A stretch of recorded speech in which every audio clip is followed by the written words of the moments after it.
दिए जाने वाले लोन पर इसका असर पड़ता है। तो इस नीति को हम लोग कहते हैं मॉनेटरियल पॉलिसी, हिंदी में कहते हैं मौद्रिक नीति।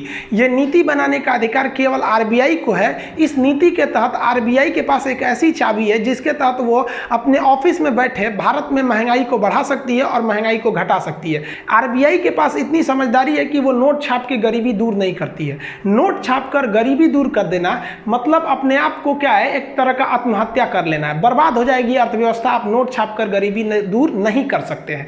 आरबीआई इस नोट पर काबू पाने के लिए मौद्रिक नीति को अपनाती है। इसके लिए वो एक गुणात्मक नीति अपनाती है, जिस तरह से बैंकों पर वो दबाव बनाती है, उन्हें नैतिक दबाव बनाती है कि भाई आप लोग भी महंगाई को कम करने में सहयोग करें। लेकिन कुछ इसके अलावा वो परिणात्मक दबाव बना देती है, जिसके तहत वो क्या करती है, bank rate, repo rate, MSF, SLR, CRR, इस तरह का रिवर्स रेपो रेट ला देती है। या फिर मौद्रिक नीतियों के तहत वह खुले बाजार की नीति के तहत प्रतिभूतियों की खरीद बिक्री करने लगती है। इसके बारे में आप कंप्लीट समझिए। देखिए, हमारे देश में हम लोग को जब पैसे की जरूरत होती है तो हम लोग बैंकों के पास जाते हैं, चाहे वो एसबीआई में जाइए, पीएनबी में जाइए, बैंक ऑफ बड़ौदा, यूको, जितना भी आपको कमर्शियल बैंक में जाना है आप जा सकते हैं। लेकिन जब इन बैंकों को पैसा घटता है ना तो ये आरबीआई के पास जाते हैं। इसलिए हमारा बैंक ये सब, और इन बैंक का बैंक हो जाता है आरबीआई। तो बैंकों का बैंक है आरबीआई, ये पूरे बैंकों को कंट्रोल करके रखता है। देखिए, इन बैंकों का जो इनकम का मेन स्रोत होता है वो ब्याज होता है, यानी इंटरेस्ट होता है। आप बैंक पे जाएंगे कर्जा मांगने, घर के लिए कर्जा लीजिए या फिर कार खरीदने के लिए लोन लीजिए, किसी भी चीज के लिए आप लोन लेते हैं तो ये बैंक आपको आराम से लोन दे देते हैं। आप जाइएगा बड़े बड़े शॉपिंग मॉल में खरीदने तो तुरंत कहते हैं हाँ खरीद लीजिए, ईएमआई पे दे देंगे, क्योंकि जानता है आप 15,000 का सामान खरीदेंगे तो आपसे वो 15,000 के आपके बदले वो पैसा देगा, लेकिन धीरे धीरे आपसे काटते रहेगा, 15,000 की जगह 18,000 ले लेगा। तो इस तरह से बैंकों को फायदा होता है। टोटल बैंक का फायदा ब्याज पर डिपेंड हो जाता है यहाँ पर। अब बैंक को जब पैसे घटते हैं ना तो ये बैंक जाती है आरबीआई से मांगने के लिए। तो आरबीआई से जब ये कर्जा मांगती है तो आरबीआई कहती है कि भाई साहब हम तुमको जब कर्जा देंगे तो हम इस कर्जा पे ब्याज लेंगे, क्योंकि हमें पता है कि तू ससुरा किसी न किसी जनता को देगा और वहां से ब्याज कमाएगा, तो तुम हमको भी ब्याज दो। तो इसी ब्याज को हम लोग कहते हैं रेपो रेट। इसका एक मतलब पूरा नाम होता है रीपर्चेजिंग ऑप्शन, ये जरूरी नहीं है। तो रेपो रेट क्या होता है कि वह ब्याज दर जो आरबीआई इन बैंकों से लेती है कर्जा देने के बदले। सोचिए, ये आरबीआई भी बहुत बड़ा सूदखोर है।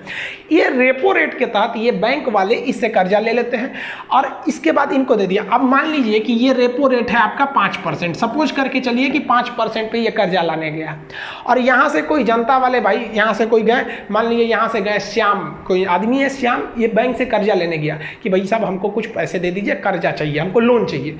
तो ये बैंक वाला देखेगा कि भाई साहब हमको तो खुदे मिला है 5% पे, तो इनको भी हम देते हैं अच्छा खासा, तो इनको दे देगा ये, आप कहेगा भाई साहब आप ले लीजिए 10% पे। तो ये हो गया इसका बेस रेट। अभी आप पूरा समझते चलिए, अभी पूरा समझ में आ जाएगा पीएलआर क्या होता है। तो बेस रेट पे किसको मिला? जनता को मिला।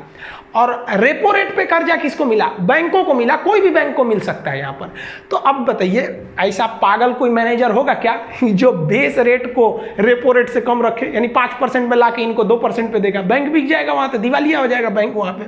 तो ये बेस रेट हो जाते हैं। अब इनको जो भाई साहब को कर्जा मिला, मान लीजिए ये 1 लाख रुपये लोन लेके आए, तो इनको ये 1 लाख रुपये पर कितना ब्याज देना है? 10%। यानी 1 लाख रुपया लेके आएंगे, 1 साल बाद उस पर 10% ब्याज लगेगा। बैंकों का ब्याज सालाना लगता है। अब आप सोचिए, 1 साल बाद बैंक उनसे कहेगी पैसा दे दीजिए हमको, 1 लाख वो दीजिए, 10% ब्याज यानी 1,10,000 दीजिए। तो ये भाई साहब के जेब में कितना पैसा आ गया? 1 लाख रुपया आ गया।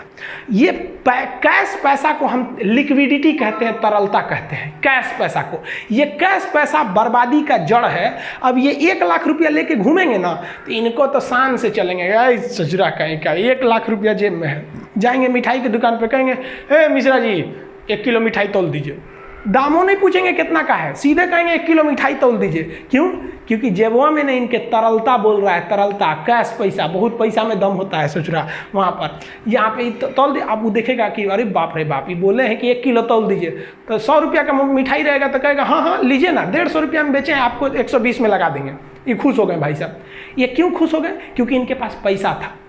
अब मान लीजिए कोई और आदमी ऐसे ही बैंक से लोन लेके आया, वो भी गया मिठाई खरीदने, मिठाई वाला उनको भी बेच दिया 120 रुपये में।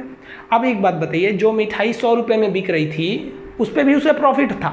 लेकिन इन लोग पैसा के गर्मी में उस दुकानदार से 120 रुपये में खरीदते गए, तो वो दुकानदार अब उसका रेटे कर देगा 120 में कि भैया मेरा 120 में बिक ही रहा है।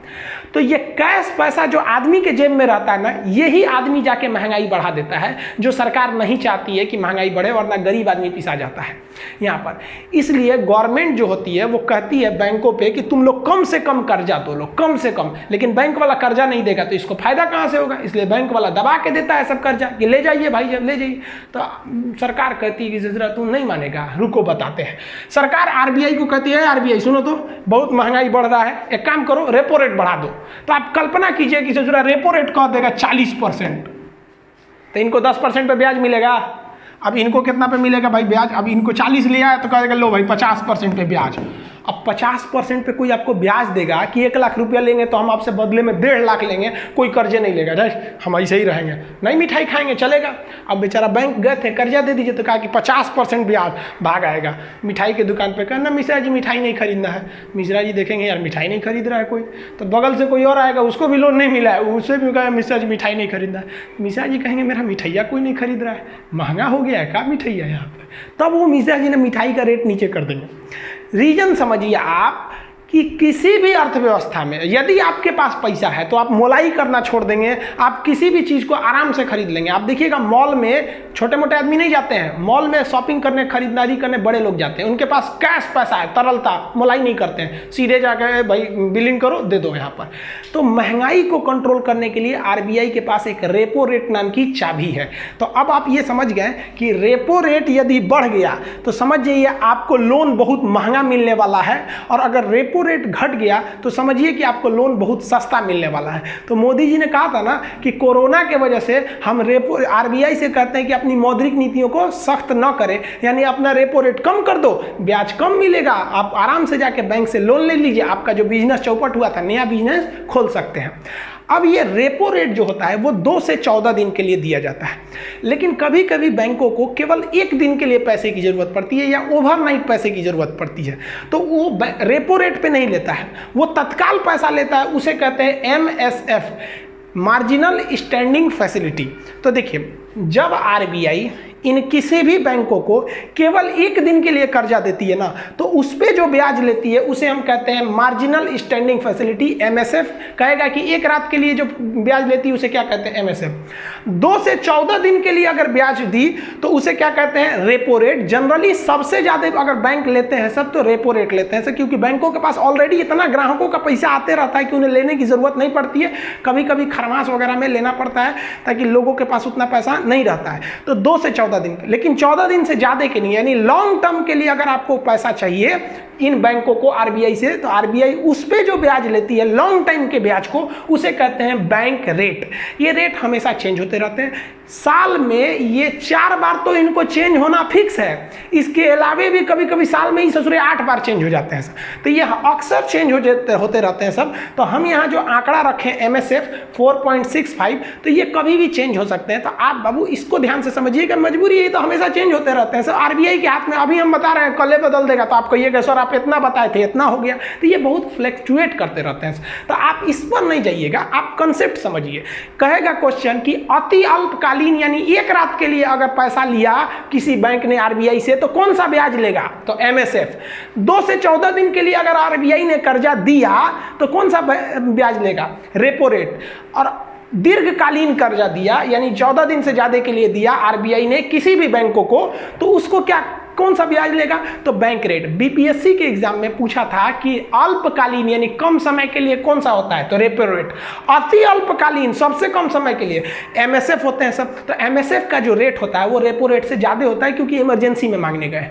कहेगा कि आरबीआई सबसे ज्यादा कौन से रेट का प्रयोग करती है? तो आप कहेंगे कि रेपो रेट का प्रयोग सबसे ज्यादा किया जाता है। अब ये समझिए आप ध्यान से, यानी रेपो रेट को घुमा बढ़ा के आरबीआई यहाँ पे लोन को महंगा सस्ता कर सकती है। जनता को जो लोन मिलता है वो किस रेट पर मिलता है? तो बेस रेट पर। देखिए जनता को जो लोन मिलते हैं इसके भी 2 रेट होते हैं, एक होता है primary landing rate, primary lending rate वह रेट होता है जो बैंक ग्राहकों को देती है, लेकिन बैंक के पास भी दो तरह के ग्राहक होते हैं, एक रेगुलर कस्टमर और एक फेवरेट कस्टमर जो हमेशा आता है, करोड़ों रुपया जमा करता है, बड़े बड़े लोग होते हैं।